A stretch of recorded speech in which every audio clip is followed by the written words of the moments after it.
지금 이제 2021년 하반기에 주식시장을 좀 예측 한번 해볼 수 있을까요?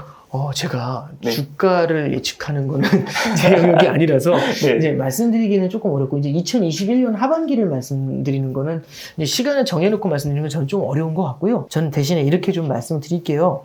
결국에는 전 세계의 중앙은행이나 정부가 코로나 때문에 역설적으로 얻어낸 건 뭐냐면, 이례적인 경기 부양에 대한 허가를 받은 겁니다. 코로나 이전이었으면 뭐 미국에서 요즘 나오는 무제한 양적 완화라는 단어나, 아니면 미국에서 지금 보면은 뭐 5조 달러, 6조 달러 어마어마한 경기 부양을 사고 있거든요. 네. 절대 의회에서 통과 안 시켰겠죠. 코로나 때문에 너무 많이 주저앉으니까 어떻게 해서든지 성장이 나오는 쪽으로 밀어내기 위해서 엄청난 경기 부양을 허가해 준 겁니다. 그러면 코로나 때문에 역설적으로 경기 부양이 세게 나왔잖아요. 네. 그럼 이것 때문에 결국에는 성장이 나오는 영역으로 이동을 하게 될 것 같아요. 근데 성장이 나오는 영역으로 그럼 바로 훅 가느냐? 그게 아니라 가는 도중에 굉장히 많은 마찰이 있을 것 같아요. 그래서 어려운 길이지만 중장기적으로 봤을 때 성장이 나오면서 경기 회복이 가능하지 않겠나, 이제 그렇게 생각을 하고요. 네. 그런 관점에서 바라본다면 저는 위험자산의 비중을 중장기적으로 계속해서 유지하는 게 맞다고 봐요. 그래서 위험자산의 비중을 유지하되, 아까 전에 말씀드렸던 것처럼 위험자산만 100%로 가면 그렇죠. 나눠야죠. 네. 나중에 흔들릴 수 있잖아요. 이때 견디기가 힘들어요. 그래서 위험자산에 발을 담그되 분산 투자로 리스크를 관리할 수 있는 방법을 고민해보자. 예, 그런 말씀을 드려봅니다. 책을 너무 재밌게 읽었습니다. 감사합니다. 너무 잘 읽어가지고 네.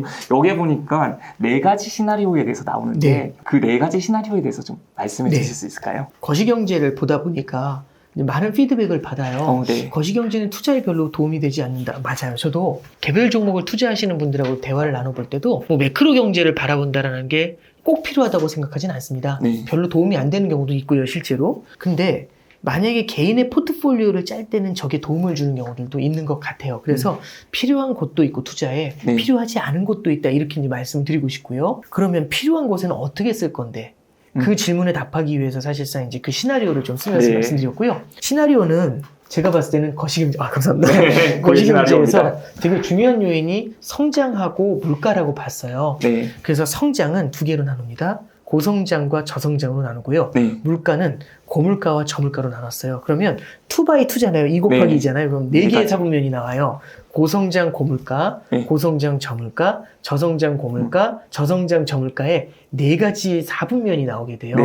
그래서 저는 각각에 대해서 고성장 고물가의 좋은 자산, 저성장 저물가의 좋은 자산, 뭐 저성장 고물가의 좋은 자산, 이렇게 4개의 분면에 가장 좋은 자산들이 그때 당시 뭐가 있었는지를 한번 쭉 써봤고요. 그런 다음에 제가 이제 말씀드리려고 했던 건, 우리가 투자를 할 때는 지금을 보면서 투자하면 안 되거든요. 미래를 보면서 투자를 해야 되죠. 그러니까 부동산도 똑같죠. 예를 들어서 아파트 그거 왜 샀어요? 딱 그랬더니 제가 이렇게 답을 하는 거죠. 3년 후에 여기 지하철 들어온답니다. 이 얘기는 지금을 본 게 아니죠. 3년 후를 보고 투자했잖아요.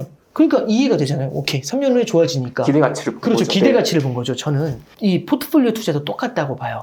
지금이 저성장 저물가 국면에 있다고 해서 이것만 하는 게 아니라 앞으로 어디로 갈지가 더 중요하다고 생각해요. 그러면 지금이 저성장 저물가인데 그대로 여기에 박혀버리는 경우가 생길 수 있죠. 아니면 고성장 고물가로 갈 수 있다. 아니면 고성장 저물가로 간다, 저성장 고물가로 간다. 어디로 갈지 모르지만 이런 다양한 시나리오를 보면서 생각을 해볼 수가 있다는 얘기죠. 그러면 어디로 갈 건데? 모르죠. 근데 이런 게 있어요. 사지선다형이잖아요. 어디로 갈지, 저성장 저물가에 박힌다, 딴 데로 간다. 이런 경우에는 저처럼 공부 못하는 사람 그랬던 것 같아요. 안 좋은 걸 먼저 지운 거, 아닌 것 같은 걸 지우는 것 같아요. 그러니까 그래야 확률이 올라가잖아요. 그러면 4개 중에서 제일 아닌 것 같은 게 뭐지? 라는 생각을 해보는 거죠. 이건 이제 사람마다 다 다릅니다. 뭐 제가 말씀드린다고 정답이 되는 것도 아니고 미래라는 건 알 수는 없지만, 그래서 제일 먼저 이제 저 같은 경우는 고성장 저물가는 쉽지 않겠다라고 하면서 고성장 저물가를 좀 지워요. 그럼 이제 3개만 남죠. 그렇죠. 이 3개를 가지고 이 중에서 어디로 갈까? 이건 개인적인 거거든요. 저는 저성장 저물가에서 고성장 고물가로 갈 것 같아요. 이유는 아까 말씀드렸던 것처럼 강력한 경기 부양책에 의해서 굉장히 많은 마찰은 있겠지만 결국에는 고성장 고물가로 밀어 올릴 수 있다고 생각을 해요. 그러면 저 같은 경우는 투자를 할 때 지금은 저성장 저물가의 자산을 많이 갖고 있지만 시간이 갈수록 고성장 고물가의 자산의 비중을 조금씩 높여가는 운용을 하면 되겠죠. 이제 이렇게 이제 말씀드리면 복잡하다 생각하실 수 있는데요. 저는 2년 전이었으면은 이 얘기를 못 했을 것 같아요. 책에서. 저는 동학개미 운동이 이런 면에서 참 좋은 것 같아요. 지금은 증권사에 지금 HTS 많이 쓰시는 분들 많고요. 잘 쓰시는 네. 분들. 또 하나 말씀드리면 ETF 투자 잘 하시는 분들 되게 맞아요. 많아졌어요. 그래서 각각의 국면에 맞는 ETF들이 있거든요. 네. 그것만 갖고 운용을 하셔도 가능한 얘기일 것 네 같아요. 가지 시나리오에서 네, 각각 그렇죠. 맞는 ETF가 있는 거죠. 예, 그렇죠. 각각에 맞는. 그래서 저는 뭐 그 2년 전에는 전혀 엄두조차 못 내던 그런 상황에서 이게 동학개미 운동과 대중적인 경제나 투자에 대한 관심이 올라왔기 때문에 네. 지금 말씀드리는 이런 레토릭이 이제 대중에서 소화가 되는 거다라는 네. 생각을 하고 되게 고무적인 거라고 생각을 합니다. 그래서 저는 이렇게 경제 환경을 보면서도 우리가 투자 포트폴리오를 짤 수 있다라는 관점에서 그런 조언을 드려보고자 이제 저 책을 좀 기술해 봤습니다. 아, 네. 그럼 저성장 저물가에서 고성장 고물가로 가는데 진통이 있다고 말씀을 하셨잖아요. 네네. 어떤 진통이 있을 수가 있을까요? 그러니까 어떤 말씀 드려보냐면 지난 몇 년 동안에도 글로벌 금융위기가 2008년이었거든요. 그 이후로 십몇 년 동안 계속 저성장 저물가였어요. 이런 생각을 해볼 수 있죠. 아니 그럼 십몇 년 동안 뭐 했어? 이 생각이 들죠. 왜 이렇게 저성장 저물가에 계속 박혀있게 했어? 네. 이 생각이 드는 거죠. 노력 많이 했어요. 노력 많이 했는데 다 실패한 거죠.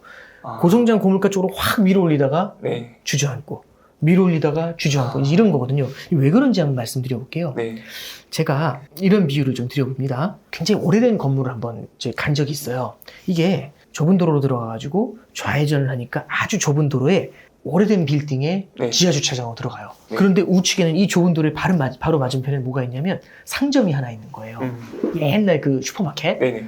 근데 일단 제가 차로 딱 들어갈 때, 그 건물에 들어갈 때, 큰일 났다. 이 생각했어요. 왜냐면 나올 때 어떻게 나오지? 아, 이 생각했거든요. 좁으니까. 이게 네. 너무 좁으니까, 이게. 그래서 일단 들어갔어요. 네. 근데 들어갔는데 쿵 하고 떨어지더라고요. 이게 너무 경사가 급해요. 진짜 걱정이 많았는데 이제 나올 때가 됐습니다. 엑셀을 세게 밟았거든요. 그랬더니 우웅 하면서 이제 올라오기 시작을 해요. 네. 타이어가 헛돌다가 엑셀을 세게 밟으니까 조금씩 올라오기 시작하는데 문제는 뭐냐면 무섭죠. 왜냐면 확 튀어나가는 게 그쵸. 닿잖아요. 도로가 네. 너무 좁으니까. 겁이 나는 거예요. 그래서 이제 엑셀에서 발을 뗐죠. 뒤로 밀려 내려가죠. 원위치. 이거 다시. 그 다음에 또 밟죠. 그럼 또 올라갈 것 같잖아요. 우웅 하고 네. 올라갈 것 같잖아요. 그랬더니 이제 또 너무 센 것 같아요. 툭 튀어나가면 큰일 나니까 또 원위치. 그러니까 이게 뭐냐면 요즘도 이런 얘기가 나와요. 네. 경기 부양을 세게 하면은 점점 경기가 좋아질 것처럼 이렇게 올라오잖아요. 굉장히 많은 견제가 들어옵니다. 뭐라고 하냐면 물가가 오를 수 있어. 자산시장이 과열이 될 수 있어. 큰일 날 거야. 이런 얘기들 하죠. 그런 것들을 통해 가지고 경기 부양책이 조금씩 줄어들게 돼요. 그러면은 생각보다 의외의 경기 침체 현상들이 나타나게 되면서 다시 쭉 밀려 내려오고 다시 밀어 올렸다가 쭉 밀려 내려오고 이런 걸 몇 차례 반복했던 게 지난 13년의 기억이었습니다. 그래서 오랫동안 지속이 됐던 거예요. 네, 그렇습니다. 네. 그래서 미국에서도 그래서 저는 이제 중앙은행이 물가 일시적이야. 네. 괜찮아. 일단 경기 부양책 우리 믿고 따라와봐 하는 이유도 이걸 밀어 올리는 거죠. 야, 물가 오르니까 큰일 나. 일단 기다려봐봐. 왜냐하면 과거의 경험들이 있기 때문에 그렇다고 봐요. 그럼 그래도 이렇게 밀어 올리다가 네. 굉장히 많은 마찰들을 만나겠죠. 음. 실제 물가가 올라가면 겁이 나니까 조금 후퇴할 수도 있고 이 완급을 조절하는 건 굉장히 어려운 것 같아요. 사람들이 알 수 있는 게 아니라 해보면서 실수도 하면서 배우겠죠. 그럼 그런 실수들이 나올 때 뒤로 밀려 내려가는 느낌이 있을 겁니다. 차로 엑셀에서 엑셀 살짝 뛰었더니 뒤로 훅 밀려 내려갈 때 느낌이 있겠죠. 그래서 저는 이제 그런 것들이 하나의 리스크다라고 이제 그런 마찰들이다라고 말씀드리는 겁니다. 그럼 네 가지 시나리오에서 각각 그 시나리오 때마다 좀 매수를 해야 되는 그런 종목들이 네. 있을까요? 저는 주식 종목을 말씀드리기는 어려울 것 네. 같고요. 고성장 고물가 같은 케이스는요. 네. 지수 전반으로 굉장히 좋아요. 성장이 세게 나오면 특정 종목으로만 성장이 나오는 특정 엘리트 종목으로만 돈이 몰리는 게 아니라 주식 전체가 다 좋아요. 그래서 네. 고성장 고물가나 고성장 저물가나 고성장이라고 붙어 있으면 고성장. 주식이 좋아요. 그리고 두 번째는 물가를 보시면은 네. 물가가 고물가라고 하면 고물가. 일단 채권을 빼시는 게 맞아요. 아, 저물가라고 하면 채권을 넣는 게 맞고요. 아, 그 다음에 고물가라고 하면 원자재가 들어가는 게 맞고 저물가라고 하면 원자재가 빠지는 게 맞아요. 그럼 이 정도만 봐도 괜찮잖아요. 네네. 일단 대충 그림이 나오잖아요. 네. 그러면 예를 들어서 연습 문제 하나 풀어보는 거죠. 저성장 고물가면 어떨까? 성장이 안 좋으니까 주식이 안 좋겠죠. 물가가 높으니까 채권이 안 좋겠죠. 대신에 물가가 높으니까 원자재는 좋겠죠. 이런 그림이 이제 그려지게 돼요. 그럼 저성장 저물가를 하면 주식이 안 좋죠. 네. 저성장이니까 채권은 좋은데 물가가 네. 높으니까 원자재는 안 좋겠죠. 근데 바로 이런 반론이 나와요. 아니 지금 저성장 저물가인데 주식 엄청 좋잖아. 이 생각 들거든요. 네. 왜냐하면 저성장 저물가에서 탈출하기 위해서 엄청난 경기 돈을 붓고 있기 때문에 그래요. 경기 부양을 하게 되면 돈이 쏟아져 나오죠. 네. 그 돈이 희소하게 성장이 나오는 쪽에 쏠리게 됩니다. 네. 그래서 저성장 저물가에서 경기 부양을 하면 성장주가 달려가는 그런 그림이 나타나게 돼요. 그래서 이런 것들은 굉장히 분면별로 굉장히 다양한 스토리가 그려질 수가 있어요. 이건 아주 심플한 레퍼런스가 될 만한 그런 스토리들을 몇 개 말씀드린 겁니다. 그럼 예를 들어서 원자재를 구입한다고 하면 어떤 방식으로 좀 구입을 할 수가 있을까요? 원자재는 ETF도 있고요. 네. 그다음에 펀드도 있어요. 원자재 펀드에는 원자재 자체를 사는 펀드도 있고 네. 두 번째는 원자재 관련 기업에 투자하는 펀드도 있어요. 각각이 갖고 있는 장단점들은 있는데요. 기본적으로는요. 원자재 가격이 오를 때는 되게 반겨듣고요. 원자재 가격이 주저앉을 때는 네. 슬퍼하는 그런 케이스입니다. 근데 저는 어떤 투자가 좋다 이것보다도 원자재 투자하는 것 자체도요. 변동성이 상당히 높아요. 주식 이상의 변동성을 보여주는 경우도 많이 있거든요. 네. 예, 그래서 원자재라는 건 투자를 할 때는요. 얘가 메인 포트가 되는 것보다는 이제 대체 자산이라고 해요. 그럼 금도 마찬가지로 ETF로 네, 그렇습니다. 구입할 수가 있고 네. 그렇게 하나씩 넣어두면 좀 왔다 갔다 할 네, 때 그렇습니다. 좀 안정적이게 될 네, 수가 있겠네요. 그렇습니다. 네. 그러면 지금부터 투자를 공부하시는 분들이 많이 네. 있을 거예요. 네. 그러면 초보 투자자를 위해서 금융공부법 딱 3가지만 알려주실 수 있을까요? 네. 어떤 의미에서는 라떼는 마리아처럼 될 것 같아서 걱정이긴 합니다만 네. 이제 제가 겪어왔었던 말씀을 좀 드려볼게요. 제일 중요한 건 서두에도 한번 말씀드렸지만 관심을 소구하는 게 되게 중요해요. 맞아요. 네. 관심을 소구하려면 조금은 투자에 발을 담궈 놓는 게 필요합니다. 큰 금액이 아니라 작은 금액을 투자해서라도 작은 금액을 여러 자산에 투자하잖아요. 그럼 얘네들의 움직임이 보여요. 그 움직임을 보면서 아 오늘 올랐네 오늘 떨어졌네 이렇게 해가지고는 안 되고요. 올라갔다 떨어졌다 하는 그 움직임에 대해서 저 스스로의 해석 아무리 유치해도 상관없어요. 그 해석을 붙여보려고 하는 게 되게 필요할 것 같아요. 그 해석을 붙여보려면 제 힘으로는 안 되니까 무언가 네. 자료를 찾아보게 되거든요. 그렇죠. 그러면 많은 자료들을 읽게 돼요. 많은 자료들을 읽으면 조금씩 배웁니다. 근데 읽어서만 되는 건 아니고 읽으면 바로 다 사라져 버리거든요. 읽으면서 저는 뭘 했냐면 이걸 정리해서 글로 썼었던 것 같아요. 글로 쓰면 기억이 조금 더 많이 나요. 맞아. 이게 맞아요. 저는 포인트가 돼요. 그래서 글로 쓰는 게 포인트다라는 게 첫 번째고요. 글로 쓰려면 읽었던 내용을 다시 한번 보게 돼요. 볼 수밖에 없어요. 그래야 네. 기억이 나서 쓰니까. 네. 글로 쓴다는 얘기는 사실상 한 번 더 읽는다라는 표현을 반복하는 거예요. 하나만 더 말씀드리면 읽고 썼잖아요. 네. 쓴 걸 가지고 블로그 같은 걸 만들어서 한번 사람들하고 공유를 해보는 게 좋아요.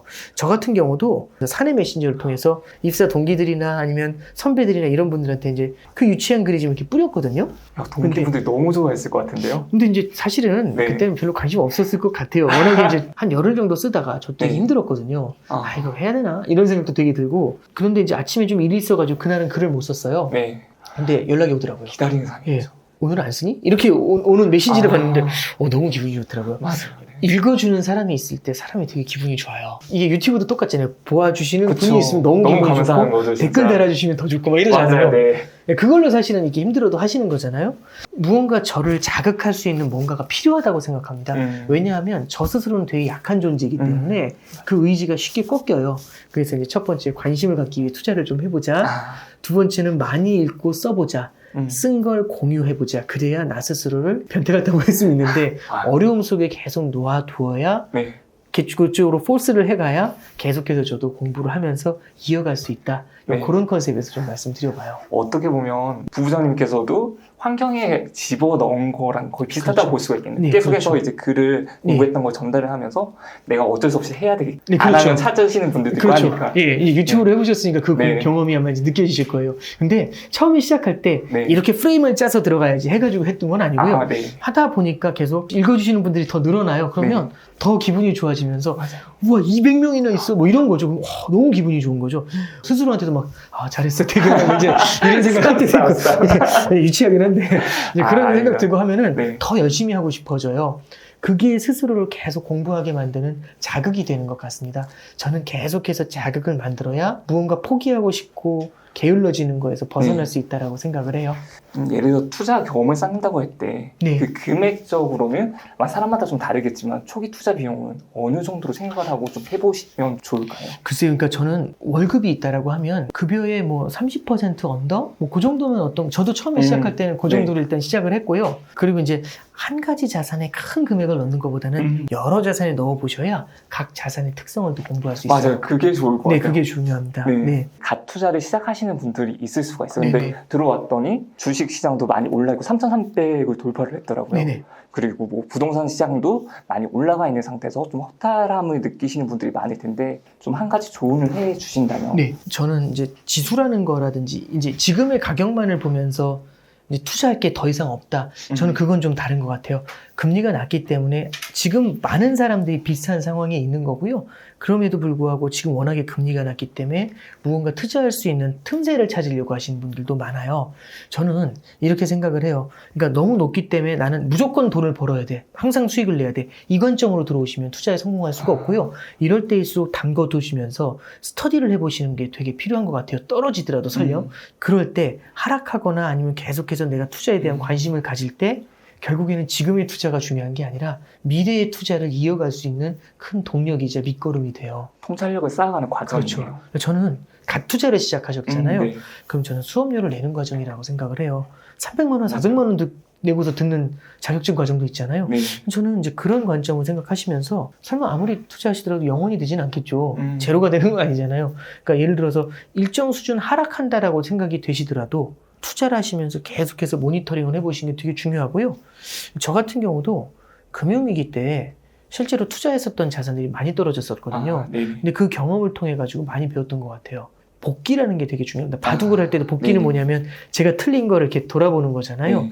거기서 실력이 많이 늘게 되거든요. 아. 물론 이제 제가 그때 실력이 많이 늘는 것보다는 그때 관심이 네. 훨씬 많이 올라가게 돼요. 평소에 하던 것보다 훨씬 더 큰 관심을 가져가게 되고 보다 절실하게 공부하게 되고 그게 굉장히 큰 밑거름이 되고 자산이 됩니다. 네. 저도 투자를 하면서 느꼈던 게 네. 의미 없는 경우는 없더라고요. 이거 맞습니다. 어떻게 복귀를 하고 어떻게 네. 또 내 것으로 만들고 네. 다시 또 다음 더 좋은 기회를 만들 수 있기 위해서는 말씀하신 것처럼 복귀를 꼭 해봐야 되겠더라고요. 그러니까 부동산 투자도 실패하셨던 예를 들어 경매나 이런 것들도 실패하셨던 분들 경매 전문가분들도 당신께서 실패하셨었던 과거의 그 케이스들이 있으면 네. 항상 무엇 때문에 실패했는지 어떤 심리적인 요인이 나를 실패로 몰았는지 이런 것들을 다 분석하시더라고요. 그럴 때마다 한 단계씩 더 업그레이드 되는 거다라고 생각을 합니다. 네. 아, 그리고 혹시 2004년도부터 이제 금융 공부를 시작하셨는데 네. 회사 생활과 공부를 같이 병행하기에 좀 어려움은 없으셨나요?